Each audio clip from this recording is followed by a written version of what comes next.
hisab, ilmu falak. Jadi ada ilmu astronomi yang bisa menghitung, memprediksi perhitungan waktu. Karena pada kenyataannya hasil ru'yah, hasil penglihatan rembulan itu jatuh 27 Rajab adalah sehari setelahnya, jadi tidak apa-apa. Ini mungkin saja terjadi dan tidak mengapa.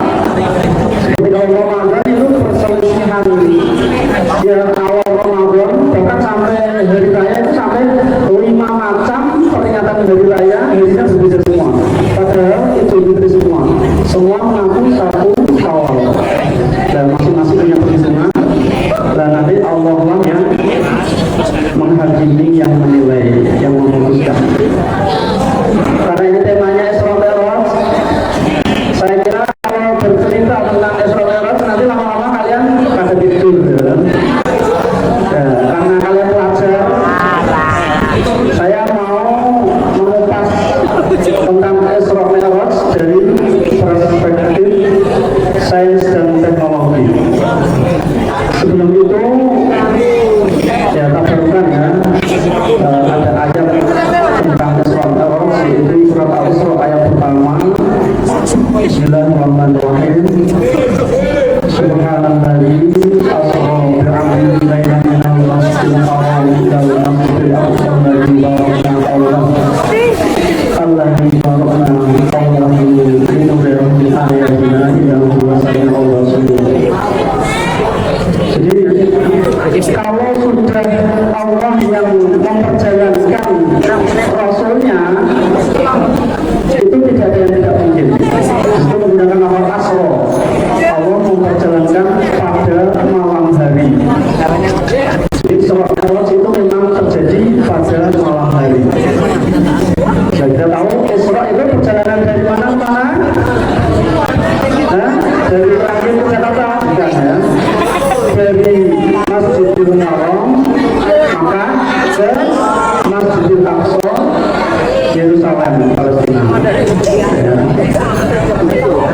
Jadi di situ memakai kendaraan yang namanya apa? Buraq. Buraq itu dari kata-kata barkun, artinya hilang. Dan artinya saja apa? Hilang. Ya, secepat hilang. Dari situ memang asal mula buraq ya, jika kata buraq itu terbuat dari nur, dari cahaya. Cahaya kita tahu ya, ada teori kecepatan cahaya dikemukakan oleh Albert Einstein ya. Dia orang tua yang rambutnya seperti global itu ya, global terbalik ya.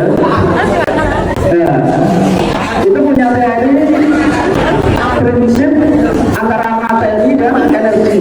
Ini bisa saling berubah ya. Nanti manakala materi menjadi energi, maka akan terjadi kecepatan yang luar biasa. Nah, itulah kecepatan cahaya. Itu bisa terukur sekitar ya, kecepatannya itu 300.000 km per jam. Jadi dalam 1 detik itu bisa mengelilingi bumi 7 kali. Tentunya kalau memakai buraq, wah lebih dari itu ya. Jadi buraq itu kecepatannya sejauh mata memandang. Kita lihat dulu ya, buraq itu kendaraan putihnya, kendaraan yang bersayap ya, kakinya itu bisa memanjang ya, bisa melorot, bisa memendek ya, bisa ya. Jadi buraq itu bukan kendaraan khayalan, bukan ya. Buraq itu tadi dari cahaya ya. Jadi kecepatannya sedemikian cepat. Tapi kalau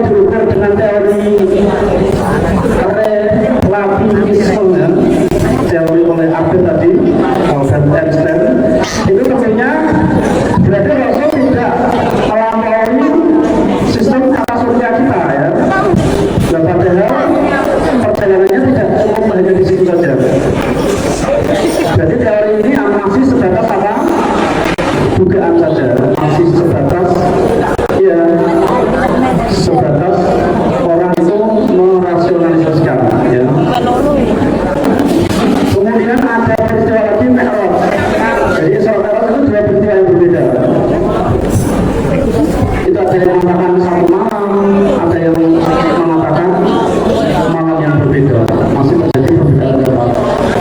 Bahkan tanggalnya itu juga berbeda-beda tanggalnya tahunnya. Ini kesepakatan atau mayoritas berkunjung rojak. Kalau Isra tadi sudah ya diterangkan ya Pak. Sekarang Mi'raj, Mi'raj itu apa? Naik ke langit. Ya, naik itu mulai dari Batul Sofra. Di situ ada, kalau kalian lihat di Palestina ya, di Masjidil Aqsa itu ada kubah yang berwarna kuning keemasan. Di bawahnya itu ada batu. Dulu tempat bertolaknya beliau atau bertolaknya Nabi Muhammad SAW. Nanti menuju ya menembus langit lapisan pertama sampai ke-7. Ya. Nah di situ ada yang mengatakan pada saat naik itu Mi'rajnya itu ada tangga yang diturunkan dari surga Firdaus. Malaikat Jibril turunkan, nah ini tandanya apa ya? Tangga ini terbuat dari emas dan perak dan ada mutiara yang bertaburan di situ. Nah dari tangga inilah nanti ada pintunya ya, pintunya itu dari emas, sedangkan gemboknya itu dari lem ya cahaya. Nah, kuncinya itu pakai asma ya. Nanti ada penjaganya namanya Malaikat Ismail, bukan Nabi Ismail tapi Malaikat Ismail. Ya. Nah, saat naik ini ada tangga ya. Nanti di langit pertama Nabi Muhammad SAW disambut Abu Basar ya. Akhirnya yang berkata Nabi Adam alaihissalam. Dan nanti ketemu dengan nabi-nabi yang lain. Terus kalau ada orang bertanya, apa mungkin menjelajah luar angkasa tanpa oksigen? Dan jawabannya, ya sangat mungkin. Dalam ayatnya apa? Allah ini warona Allah. Jadi Allah itu memberkahi di sekelilingnya. Jadi urusan ada oksigen atau tidak, urusan kendaraannya apa, urusan nanti bagaimana cara perjalanannya itu Allah yang memperjalankan, maka semua mungkin ya. Dari sesuatu yang tidak ada saja bisa menjadi ada, apalagi sesuatu yang memang sudah ada, sudah ada manusia manusia nanti soal dari Allah dan yang paling mulia.